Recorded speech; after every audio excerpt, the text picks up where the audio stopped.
An എന്ന പേര് കേൾക്കുമ്പോൾ സിനിമാ പ്രേമികൾക്ക് ആദ്യം ഓർമ്മ വരിക എൽസമ്മ എന്ന ആൺകുട്ടി എന്ന സിനിമയാണ്. 35-കാരിയായ ആൻ ഇപ്പോൾ വളരെ സെലക്റ്റീവായി മാത്രമേ സിനിമകൾ ചെയ്യാറുള്ളൂ. ചുരുങ്ങിയ കാലത്തെ സിനിമാ ജീവിതം കൊണ്ട് തന്നെ ഒട്ടനവധി സുഹൃത്തുക്കളെ ആൻ സമ്പാദിച്ചിട്ടുണ്ട്. നടിയും ഗായികയും ദുബായിൽ ആർജെയുമായ മീര നന്ദൻ ഇരുവരും അടുത്ത സുഹൃത്തുക്കളാണ്.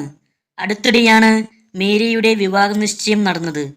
സുഹൃത്ത് എന്നതിലുപരി ഒരു സഹോദരിയായാണ് ആൻ മീരയെ കാണുന്നത്.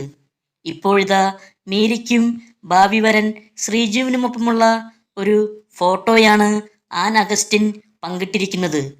ഫോട്ടോയിൽ ചുരിദാർ ലുക്കിൽ പ്രത്യക്ഷപ്പെട്ട മീര ഗർഭിണിയാണോ എന്നാണ് ചിലർക്ക് അറിയേണ്ടത്.